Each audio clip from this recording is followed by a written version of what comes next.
Good morning प्यारे बच्चों। आज हम फिर एक नया चैप्टर के साथ आपके बीच हैं, जिसमें आज हम पढ़ेंगे ऋण पत्रों का लेखांकन, है ना, या फिर कहें ऋण पत्रों का निर्गमन।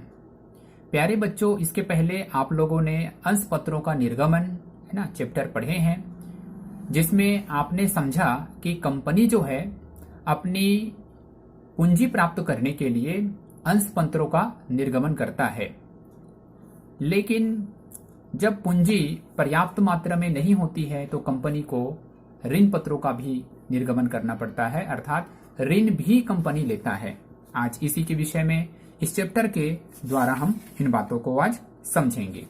तो देखिए बच्चों, आज एक परिचय के तौर पे कुछ बातें मैं आपको बताना चाहूंगा। कंपनी अपने जीवन काल में कभी भी अपनी अधिकृत पूंजी से अधिक अंशों का निर्गमन नहीं कर सकता है। यदि कंपनी को और अधिक पूंजी की आवश्यकता होती है तो वह ऋण लेकर इस आवश्यकता को पूरा कर सकता है। ऋण किसी संपत्ति की प्राधि अर्थात प्रतिभूति या जमानत पर या ऋण पत्रों के माध्यम से सीधे जनता से प्राप्त किया जा सकता है ना। ऋण को डायरेक्ट जनता से भी ले सकता है या तो फिर किसी संपत्ति को जो है जमानत के आधार पर भी ऋण ले सकता है। इस प्रकार लिया गया ऋण अधिकतर जो है दीर्घकालीन ऋणों के रूप में उपयोग किया जाता है।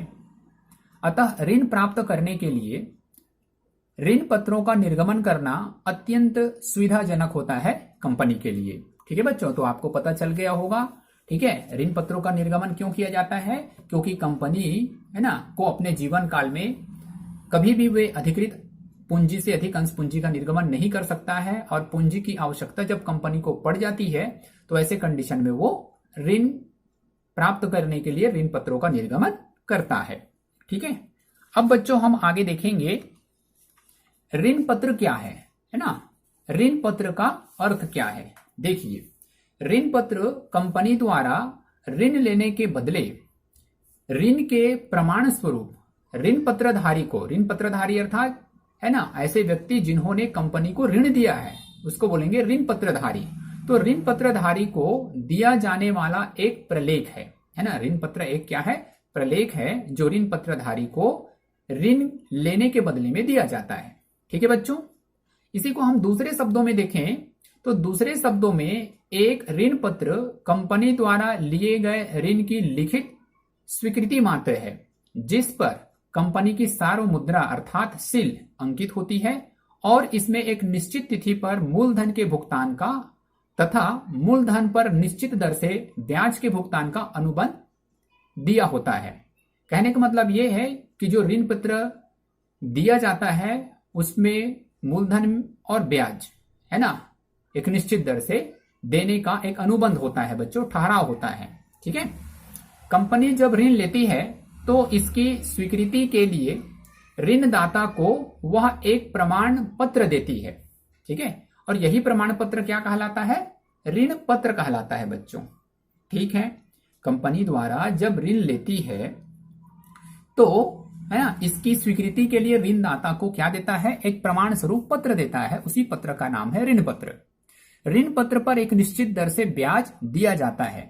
ठीक है बच्चों, तथा यह ब्याज की दर ऋण पत्रों के नाम के साथ जुड़ी होती है ना। जैसे 6% ऋण पत्र, 8% ऋण पत्र आदि। इसका मतलब यह है कि उस ऋण पत्र में 6% ब्याज दिया जाएगा या इस ऋण पत्र में 8% ब्याज दिया जाएगा। इसका मतलब यह है। ठीक है, तो इस प्रकार से जो है ऋण पत्रों के साथ में उसकी ब्याज की दर भी जुड़ी हुई होती है।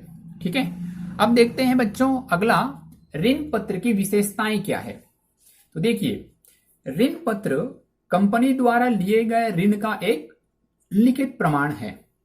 ठीक है, दूसरा, ऋण पत्र पर कंपनी की सार्वमुद्रा अंकित होती है, सील लगा हुआ होता है। ठीक है, दूसरी विशेषता है। तीसरी विशेषता है ऋण पर एक निश्चित दर से, पूर्व निश्चित दर से ब्याज दे होता है ना। ऋण पत्रों पर ब्याज मिलता है बच्चों, ठीक है, निश्चित दर से। अगला है, ऋण पत्र में ऋण की प्रतिभूति का उल्लेख भी किया जाता है। ठीक है ना, कि भाई इसकी जमानत के तौर पे, ऋण की जमानत के तौर पे, है ना, कंपनी की क्या संपत्ति है वो भी उसमें लिखा होता है। ऋण पत्र सामान्यतः दीर्घ अवधि के दीर्घ अवधि के लिए ऋण प्राप्त करने के लिए कंपनी द्वारा जारी किए जाते हैं, है ना। लंबे समय के लिए हमको पैसे चाहिए उधार के रूप में, है ना, तो उसके लिए हम ऋण पत्र निर्गमन कंपनी के द्वारा किया जाता है। ऋण पत्र के समापन की स्थिति में ऋण पत्र के भुगतान को प्राथमिकता दी जाती है। कहने का मतलब यह है कि अंश पत्रधारियों को भुगतान करने से पहले ऋण पत्रधारियों को भुगतान किया जाता है। ठीक है, तो ये बहुत ही सिंपल था, है ना। ऋण पत्र के अर्थ के आधार पर ही इन विशेषताओं को निकाला गया है बच्चों, तो आसानी से आप इसको समझ पाए होंगे। आगे देखिए, ऋण पत्र से कंपनी को क्या क्या फायदे होते हैं, क्या क्या लाभ है। तो पहला यहां पर हम देख रहे हैं, है ना, पहला लाभ के रूप में अगर बात करें बच्चों, तो सबसे पहला लाभ है आवश्यक राशि की प्राप्ति। अंशों के निर्गमन से कंपनी को आवश्यक पूंजी के प्राप्त न होने पर कंपनी ऋण पत्रों के माध्यम से अपनी वित्तीय आवश्यकताओं को पूरा कर सकती है ना। जैसे हमने शुरू में ही कहा कि कंपनी जो है अपने अधिकृत पूंजी से अधिक राशि के लिए अंशों का निर्गमन नहीं कर सकता है, तो ऐसे कंडीशन में और भी पूंजी की आवश्यकता पड़ रही है तो कंपनी जो है ऋण पत्रों का निर्गमन कर सकता है, जिससे आवश्यक राशि की प्राप्ति हो जाती है। ठीक है, दूसरा है बच्चों, प्रबंध में हस्तक्षेप नहीं। ऋण पत्रधारियों का कंपनी के प्रबंध संचालन में कोई हस्तक्षेप नहीं रहता है, अतः संचालक कंपनी का प्रबंध बिना इसके दबाव के स्वतंत्रता पूर्वक करते हैं। ठीक है ना भाई, तो इसमें किसी भी प्रकार का प्रबंधक को दबाव नहीं है, बिना हस्तक्षेप के जो है अपने प्रबंधकीय कार्य, कंपनी को संचालन करने का कार्य कर सकता है। ठीक है बच्चों, तीसरा है स्थायी ब्याज दर। ऋण पत्रों पर दिए जाने वाला ब्याज की दर पूर्व निश्चित होती है, पहले से निश्चित। जैसे हमने अभी देखे कि इसमें 6% है ना ऋण पत्र, 8% ऋण पत्र, ऐसे पूर्व निश्चित होती है, अतः कंपनी इसके भुगतान की व्यवस्था पहले से ही कर लेती है। ठीक है, तो ये भी एक प्रकार से कंपनी को लाभ होता है, पहले से इसको पता होता है कि, है ना, ऋण पत्रों पर कितना ब्याज देना है बच्चों, तो व्यवस्था पहले से कर लेते हैं। आगे है अंशधारियों को अधिक लाभांश। अंशधारियों को अधिक लाभांश भी होता है। कैसे अधिक लाभांश होता है कि ऋण पत्रधारियों को एक निश्चित दर से ब्याज देने के बाद जितने भी बचता है ना, वो समस्त चीज, है ना, समस्त जो लाभांश है बच्चों, उसको अंशधारियों के भी बांट दिया जाता है। इस प्रकार से अंशधारियों को अधिक लाभ होता है। फिर है राशि वापस करने की सुविधा। कंपनी अपनी आर्थिक स्थिति को मजबूत करने के बाद चाहे तो वो जो है ना, ऋणों की भुगतान सरलता से कर सकता है ना, ऋण को वापस कर सकता है। तो इस प्रकार से राशि वापस करने की सुविधा होती है बच्चों। तो ये लाभ जो है कंपनी को ऋण पत्र निर्गमन करने से होता है। ओके, आगे देखते हैं कि इनका उद्देश्य क्या है, ऋण पत्र को निर्गमन करने का उद्देश्य क्या है। तो देखिए, सेबी द्वारा, सेबी मतलब security exchange board of India, है ना बच्चों, उसके द्वारा जारी नवीन मार्गदर्शक बातों के अनुसार एक कंपनी निम्नलिखित उद्देश्यों की पूर्ति के लिए ऋण पत्रों का निर्गमन कर सकती है बच्चों, है ना। और वो उद्देश्य है, पहला, संयंत्र के आधुनिकीकरण के व्यय की पूर्ति करने के लिए, है ना, संयंत्र में और भी, है ना, नवीनतम संयंत्र को लगाने के लिए, है ना, ऋण पत्रों का निर्गमन कर सकता है। ठीक बच्चों, उसके लिए जो है ऋण ले सकता है। ठीक है, हमारा जो संयंत्र है वो पहले जमाने का है, उसमें हम उसमें और भी आज के जमाने के हिसाब से उसमें नवीनता चाहते हैं, तो उसके लिए जो हमको जो खर्चा आएगा उसकी पूर्ति करने के लिए हम ऋण पत्र का निर्गमन कर सकते हैं। दूसरा है बच्चों, संयंत्र के विस्तार एवं विविधीकरण के लिए, है ना, संयंत्र को जो है बच्चों हम और भी बड़ी मात्रा में, है ना, लेकर के जाना चाहते हैं। तो देखिए, संयंत्र को हम बड़े स्तर पर जो है अब लेके जाना चाहते हैं, ऐसे कंडीशन के लिए भी हम क्या कर सकते हैं, ऋण पत्रों का निर्गमन कर सकते हैं। ठीक है, बड़े स्तर पे हम उसको करना चाहते हैं। शुरुआत में हम छोटे स्तर पे संयंत्र लगाए थे, अब उसको हम बड़ा करना चाहते हैं, विस्तार करना चाहते हैं, तो उसके लिए भी ऋण पत्रों के द्वारा ऋण लिया जा सकता है। ठीक है, आगे है कार्यशील पूंजी, है ना, दीर्घकालीन की आवश्यकता की पूर्ति के लिए हमको संयंत्र को चलाने के लिए हमें बहुत, है ना, कार्यशील पूंजी की आवश्यकता है, तो कार्यशील पूंजी की आवश्यकता को पूरा करने के लिए भी ऋण पत्रों का निर्गमन किया जा सकता है बच्चों। ठीक है, आगे बात करते हैं नवीन परियोजनाओं की स्थापना के लिए, है ना, हम कुछ नवीनता और करना चाहते हैं अपने कंपनी में, तो उसके लिए भी हम ऋण पत्रों का निर्गमन कर सकते हैं। ठीक है, देखिए, आगे है ऋण पत्रों के प्रकार। इस पर हम थोड़ा सा चर्चा करते हैं बच्चों। ऋण पत्रों के प्रकार को 5 भागों में बांटा गया है। एक अभिलेख के आधार पर, सुरक्षा के आधार पर, अवधि के आधार पर, भुगतान के आधार पर और कूपन के आधार पर। ठीक, सबसे पहले अभिलेख के आधार पर रजिस्टर्ड ऋण पत्र होता है और दूसरा वाहक ऋण पत्र होता है। रजिस्टर्ड ऋण पत्र वे ऋण पत्र होते हैं जो कंपनी के अधिनियम के अंतर्गत निर्गमित किए गए हों और जिनकी प्रविष्टि कंपनी के ऋण पत्रधारियों के रजिस्टर में की गई हो। ठीक है, अर्थात मूलधन तथा ब्याज का भुगतान उन्हीं ऋण पत्रधारियों को किया जाता है जिनके नाम उक्त रजिस्टर में दर्ज हो। मतलब जिस रजिस्टर में उसको दर्ज है उसी व्यक्ति को ही उसका क्या मिलेंगे, मूलधन और ब्याज मिलेंगे। ऐसे ऋण पत्रों का हस्तांतरण कंपनी अधिनियम तथा कंपनी के अंतर नियम में वर्णित प्रावधानों के अनुसार हो सकता है। ठीक है, नाम से स्पष्ट है। रजिस्टर्ड ऋण पत्र मतलब कंपनी के रजिस्टर में जिस व्यक्ति का है ना ऋण के रूप में नाम है, ऋणदाता के रूप में नाम है बच्चों, उसी को जो है उसकी मूलधन और ब्याज की राशि मिलती है। तो इस प्रकार के जो ऋण पत्र होते हैं वो क्या कहलाते हैं, वो कहलाते हैं बच्चों रजिस्टर्ड ऋण पत्र। ठीक है, दूसरा होता है बच्चों वाहक ऋण पत्र। वाहक ऋण पत्र वे ऋण पत्र होते हैं जिसके मूलधन एवं ब्याज का भुगतान उस व्यक्ति को कर दिया जाता है ना, जिसके पास वह ऋण पत्र होते हैं। ठीक है, जिसके पास ही वो ऋण पत्र होगा, उस ऋण पत्रधारी को, उसी समय जो ऋण पत्रधारी है उसी को ही उसके मूलधन और ब्याज की राशि का भुगतान किया जाएगा। वाहक ऋण पत्रधारी है ना का जो नाम है बच्चों रजिस्टर में, कंपनी के रजिस्टर में नहीं लिखे जाते हैं, है ना। इन ऋण पत्रों का केवल हस्तांतरण करने से, हम अगर उस ऋण पत्र को किसी दूसरे व्यक्ति को दे देते हैं तो उतने से ही वो ऋण पत्र उसका हो जाता है और ऋण पत्र के जो मूलधन और ब्याज को प्राप्त करने का अधिकार है वो भी उसके साथ उनका हो जाता है। कहने का मतलब ये है कि हस्तांतरण मात्र से, है ना, ऋण पत्रों की सुपुर्दगी मात्र से ही वो उसका हो जाता है। इसके लिए कंपनी के रजिस्टर में, है ना, नाम दर्ज कराने की आवश्यकता नहीं होती है। तो आपको दोनों क्लियर हो गया होगा। रजिस्टर्ड ऋण पत्र में क्या होता है, रजिस्टर्ड ऋण पत्र जो होता है बच्चों उसमें कंपनी के रजिस्टर में नाम लिखा जाता है और उसी व्यक्ति को ही, है ना, जिस व्यक्ति का नाम लिखा गया है उसी व्यक्ति को ही उसका जो है मूलधन और ब्याज की राशि मिलता है। जबकि वाहक ऋण पत्र में जिस व्यक्ति के पास वो ऋण पत्र होगा उसी व्यक्ति को उसके मूलधन और ब्याज की राशि प्राप्त होंगे। तो ये है अभिलेख के आधार पर, अभिलेख मतलब रजिस्टर के आधार पर। ठीक है, दूसरा होता है बच्चों सुरक्षा के आधार पर। एक है सुरक्षित ऋण पत्र, दूसरा है असुरक्षित ऋण पत्र। सुरक्षित ऋण पत्र वे ऋण पत्र जो कंपनी की चल एवं अचल संपत्ति पर प्रभार द्वारा सुरक्षित होते हैं। सुरक्षित या बंधक ऋण पत्र कहते हैं इसको, बंधक ऋण पत्र भी बोलते हैं बच्चों, सुरक्षित ऋण पत्र। कहने का मतलब यह है कि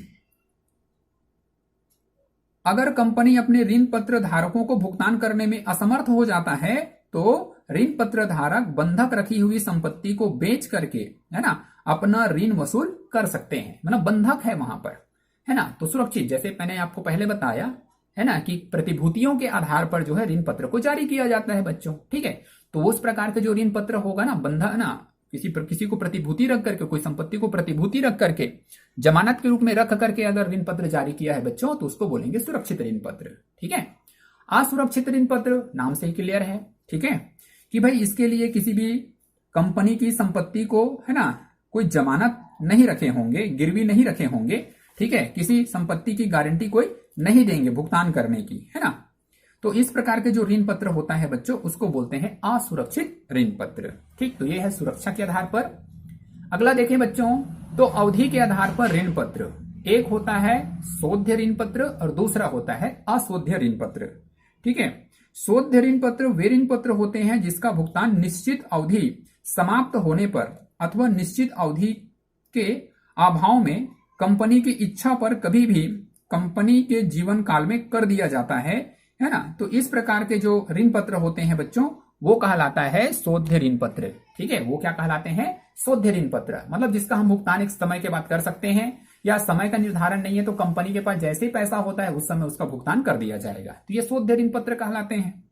दूसरा कहलाते हैं बच्चों अशोध्य ऋण पत्र। अशोध्य ऋण पत्र का मतलब ये नहीं है कि उसका भुगतान कभी करेंगे ही नहीं, ऐसा नहीं है।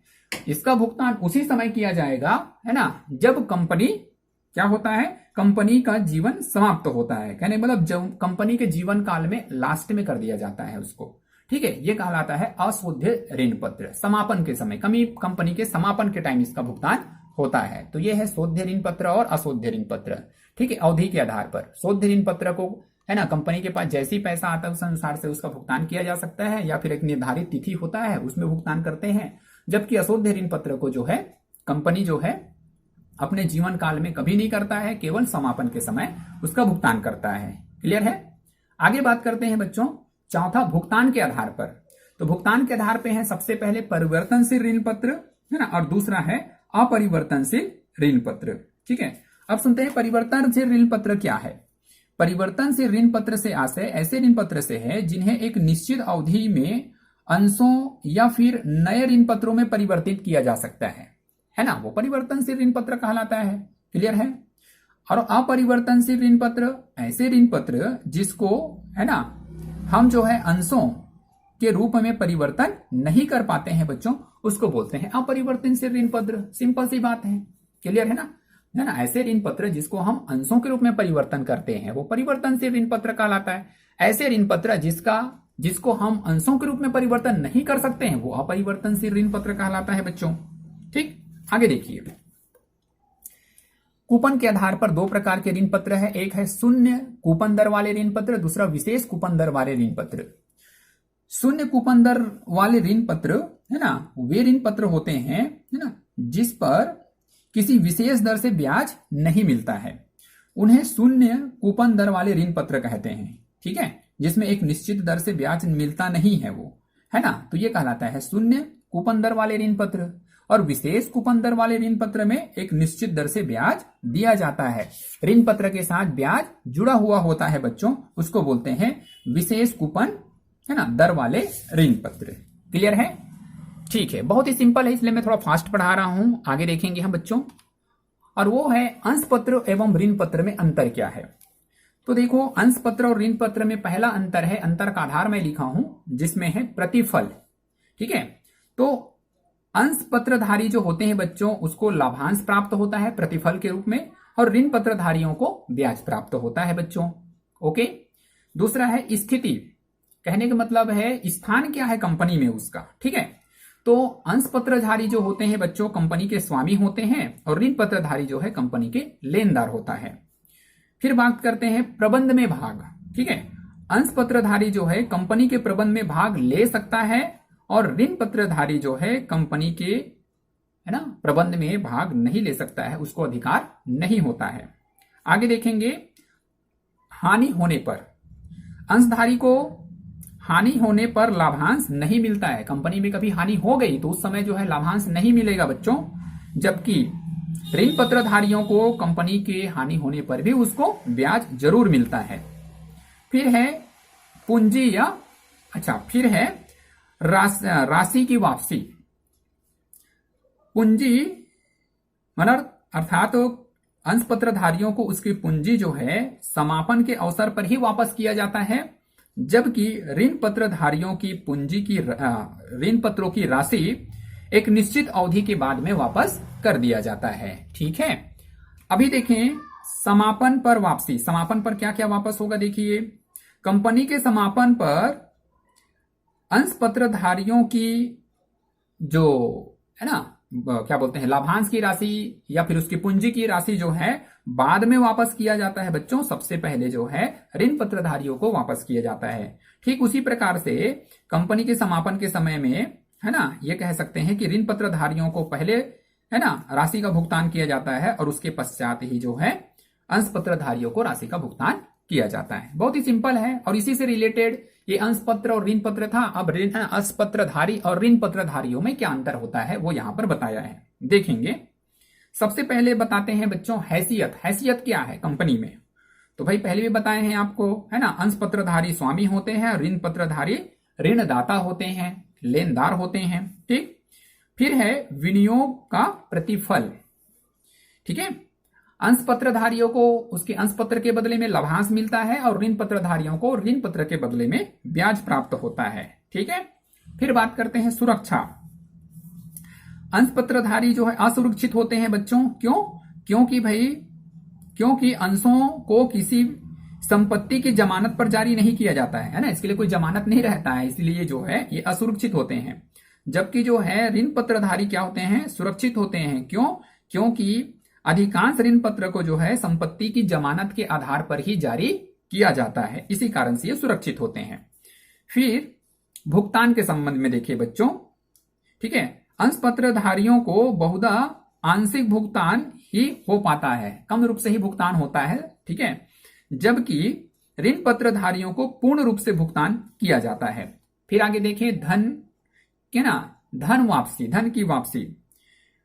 अंश पत्रधारी के बारे में अगर बात करें बच्चों, तो अंश पत्रधारियों को विनियोजित धन की वापसी उस समय की जाती है जब कंपनी का समापन होता है, लेकिन ऋण पत्रधारियों को एक निश्चित समय के पश्चात, है ना, पूर्व में ही, है ना, उसके विनियोजित धन को लौटाया जा सकता है। उसके बाद है मताधिकार की बात करते हैं बच्चों, है ना। मताधिकार की अगर बात हम करें बच्चों, ठीक है, तो देखेंगे मताधिकार, है ना, मत देने का अधिकार। अंश पत्रधारियों को कंपनी की सामान्य सभा में मत देने का अधिकार होता है ना, जबकि ऋण पत्रधारियों को मत देने का अधिकार नहीं होता है बच्चों, ठीक है।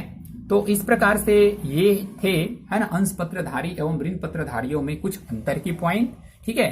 तो मैं जहां तक समझता हूं कि आप लोगों ने भी, है ना, इसको अच्छी रीति से समझे होंगे। ठीक है बच्चों, तो आज के लिए बस इतना ही। ओके।